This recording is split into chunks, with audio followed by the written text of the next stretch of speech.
नमस्कार। आप सभी को जीएस सिग्मा पाठशाला में नमस्कार।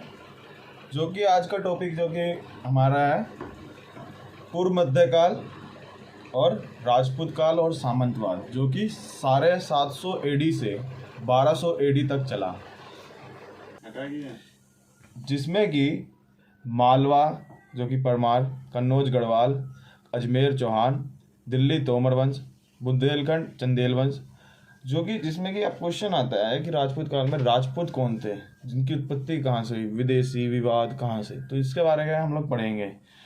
मिश्रित उत्पत्ति का जो सिद्धांत था, जिसमें कि 750 से 1200 एडी के मध्य भारतीय समाज में अनेक राजपूतों का उत्थान एवं पतन का काल रहा है। इस समय अनेक छोटे छोटे राज्यों की स्थापना हुई। इनमें से अधिकांश शासक खुद के लिए राजपूत शब्द का व्यवहार करते थे। अंततः एक दृष्टि से इस काल को राजपूत काल कहा गया। यह शब्द प्राचीन भारत में नहीं मिलता है। अंततः राजपूत कौन थे तथा उत्पत्ति कैसे हुई, इतिहासकारों के पास एक बहस का मुद्दा रहा है।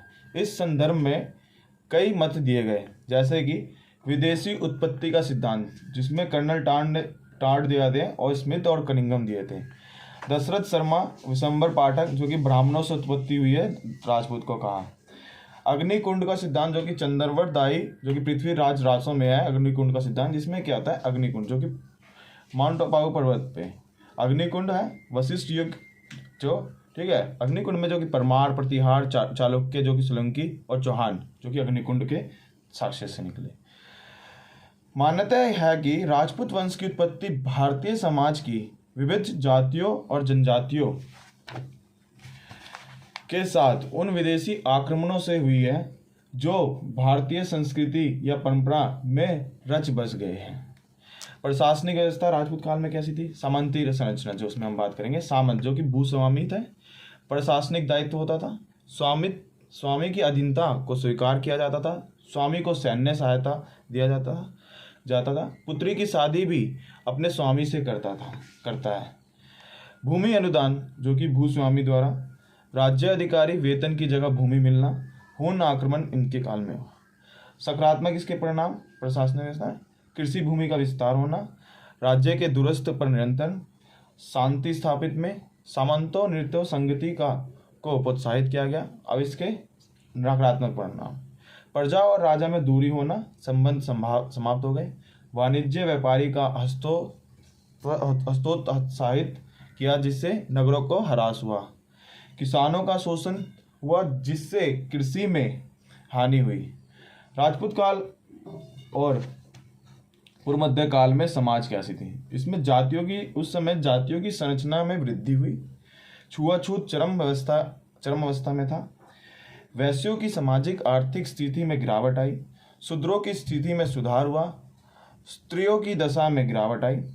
अब राजपूत काल एवं पूर्व मध्य काल सामंतवाद के दौरान अर्थव्यवस्था कैसी थी? लंबी दूरी के व्यापार में गिरावट हुआ। मौद्रिक अर्थव्यवस्था तथा नगरीकरण की दृष्टि में गिरावट हुआ। भूमि अनुदान, जो कि कृषि क्षेत्र का विकास हुआ। और राजपूत काल में धर्म, ब्राह्मण धर्म की स्थिति अच्छी थी। शैव और वैष्णव थे। कई उप संप्रदायों की चर्चा जो कि मिलती है। पशुपति संप्रदाय, जो कि लकुलोस के बारे में। वीर शैव और लिंगायत, जो कि वासव यह जाति प्रथा एवं छुआछूत का विरोध करता था तथा महिला समानता की बात करता था। नाथपंथी आंदोलन इसी बीच में हुआ। योग, निजामुद्दीन औलिया पर प्रभाव पड़ा। महत्स्वेंद्र नाथ और गोरखनाथ का हुआ नाथपंथी आंदोलन में। फिर बौद्ध पंथ, जिसमें पहले जैसा सादगी नहीं था। तंत्र मंत्र आदि अंधविश्वास, जादू टोना का प्रकोप हुआ। अनेक संप्रदाय, ब्रजयान, कालचक्रयान, सहजयान के बारे में हुआ। जैन पंथ, जिसमें कि गुजरात के सोलंकी शासकों द्वारा संरक्षण जैन पंथ को मिला। तंत्रवाद प्रमुख विशेषता थी। जादू टोना पर बल दिया गया। अब चोल साम्राज्य, जो कि 10वीं से 12वीं सदी तक चली। स्रोत जिसका है हमारे को संगम साहित्य से मिला। जय गोंदार की, जो कि कलिंग जो पढ़नी है उनकी। शेख विकलार की, जो कि पेरियम पुराणम से। कंबन की, जो कि तमिल रामायण से मिलता है। उत्तर मेरुर अभिलेख, जो कि प्रांतक प्रथम अभिलेख था। स्थानीय स्वायत्त शासन के बारे में पता चलता है और इस सिक्के के बारे में सिक्के से चोल साम्राज्य का पता चलता है। संस्थापक जो कि थे विजयालय, जो कि 850 एडी से 875 एडी तक चला। चोल पल्लवों के सामंत थे आदित्य प्रथम, जो कि प्रांतक प्रथम चोल वंश की वास्तविक सत्ता की स्थापना की। पांडे नरेश जो कि राज सिंह द्वितीय को पराजित किया। श्रीलंका शासन जो कि कस्य पंचम को पराजित किया। प्रांतक द्वितीय, फिर उसके बाद राज प्रथम जो कि अरमोलीवर्मन जो कि 985 एडी से 1014 एडी तक रहे। चोल साम्राज्य की शुरुआत जो कि मामुंडी चोलपुरम श्रीलंका के क्षेत्र के नाम पर था। अनुराधा पुलरथन जो कि जगन्नाथ मंगलम राजधानी थी। तंजौर राजेश्वर शिव मंदिर विरुद्धेश्वर जिसको मंदिर का निर्माण किया तंजौर राज ने। मालदीव में विजय प्राप्त की इन्होंने। राजा राज प्रथम ने अपने राज्य की भूमि का माप कराया। राजेंद्र प्रथम जो कि संपूर्ण श्रीलंका को जीता था। दक्षिण पूर्वी एशिया के सैन्य अभियान कर संग्राम विषय तुंगम वर्मन को पराजित किया। उत्तर भारत में बंगाल का अभियान किया। महिपाल ने विजय अर्जित की गंगा से विक्रम चोल ने नेतृत्व किया था इसमें अभियान में, उत्तर भारत बंगाल में अभियान में। गंगन चोल की उपाधि इसने धारण की थी राजेंद्र प्रथम ने। हाँ, चीन में 2 दूत इसने भेजे थे। शब्दों की थोड़ी सी दिक्कतें होती है। कुलोतुंग प्रथम जो कि अपने राज्य में 2 बार भूमि माप कराई। दूत चीन भेजा। अभिलेखों में सुड़म त्रिवर्त कर माफ करने वाला था। राजेंद्र तृतीय के बारे में जो कि 1279 में था। मारवर्मन जो कुलशेखर पांडे के समय में पांडे राज्य का अंग बना। कुछ समकालीन नए राज्य देवगिरी यादव वंश जो कि भिलन 850 एडी से 1334 एडी तक चला। भिलन जो कि इसका संस्थापक था देवगिरी का। ज्ञानेश्वर संत का जन्म इसके काल में हुआ था। वरंगल जो कि काकतीय वंश से था प्रोल राज द्वितीय द्वारा। रुद्रदामा जो कि मार्को पोलो ने इनकी चर्चा की थी। द्वार समुद्र जो कि दोष मलदे विष्णुदेव। मदुरै जो कि पांडे चोल साम्राज्य का विलय हुआ इसी काल में।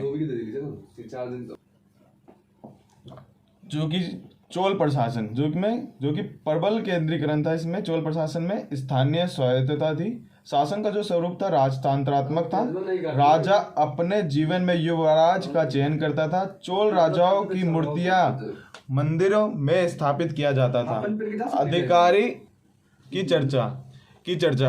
चर्चा जो कि परिंदम में जो कि उच्च अधिकारी होते थे। सिरुंदम जो कि निम्न श्रेणी के अधिकारी होते थे। उड़न कुट्टम जो कि आदेशों को लिखने वाला होता था। वाल्य किलियार जो कि आदेशों को सुनने वाला। वल्लभ जो कि महल के सैनिक होते थे। ओल जो कि कच्चे मसौदा तैयार करता था। प्रशासनिक इकाई चोल साम्राज्य का पहले होता था। फिर मंडलम जो कि प्रांत जो कि पृथ्वी परिवार को से संबंधित व्यक्ति रहते थे जो कि अपनी सैन्य न्यायालय उसमें होता था। केंद्र का अधिकारी निरीक्षण के लिए होता था। वलनाडु जो कि कोट्टम जो कि कमिश्नरी होता था। नाडु जो कि जिला अपनी सभा। नट्टम जिसका होता था जिसमें सभी गांवों एवं नगरों के प्रतिनिधि होते थे। कार्य भू राजस्व प्रबंधन होता था। कुर्रम जो कि गांव का समूह को कहा जाता। उर जो कि गांव कहा जाता था। नीचे से ऊंचे तक साम्राज्य ऊंच पे आता था और नीचे गांव उतर होता था। ठीक है। स्थानीय स्वायत्त शासन जो कि चोल अभिलेख के 3 प्रकार के ग्राम सभाओं का उल्लेख मिलता है। उर सभा व नगरम। उर जो कि साधारण गांव में उर नामक संस्था होती थी जिसमें गांव के पुरुषों की सदस्यता होती थी। कभी कभी एक गांव में उर भी 2 उर भी हो सकती थी। इसका प्रमुख कार्य सार्वजनिक हित के लिए तालाब बनवाना, भूमि अधिग्रहण आदि था। सभा महासभा जिसमें कि ब्राह्मण अग्रसर और ब्रह्मदेव होती थी। बस्तियों की संस्था थी। सभा को पेरुन गुड़ी एवं सदस्यों को परुमक्कल कहते थे। सभा अपनी समितियों का वरीयम के माध्यम कार्य करती थी। निर्वाचन के लिए निम्नलिखित योग्यता थी। गांव का निवासी 35 से 70 वर्ष की उम्र, कम से कम 1 से 50 एकड़ का मालिक हो, वैदिक मंत्रों का ज्ञाता हो। ग्राम सभा की बैठक होती थी। मंदिर, तालाब के किनारे, पेड़ के नीचे ढोल बजाकर लोगों को एकत्रित किया जाता था। अयोग्यता 3 वर्ष से अधिक समय तक समिति का सदस्य रहा हो, आय व्यय का ब्यौरा नहीं हो, चोरी का अपराध ना हो। नगरम, जो कि यह व्यापारियों से संबंधित संस्था थी जो गांव नगर के बीच में समन्वय करती थी, जो कि हमने राजपूत काल के बारे में पढ़ा, पूर्व मध्य काल और सामंतवाद के बारे में हमने पढ़ा, जो कि जिसका रिवीजन आप सभी एमसीक्यू क्वेश्चंस में करें और लूसेंट्स को रिवीजन करें और एनसीईआरटी बुक्स को एक बार पढ़ें। मेरा काम है समझाना, आपका काम है समझकर अपना लक्ष्य की प्राप्ति करना। More revision revision revision, let's crack it exam. All the best आप सभी को।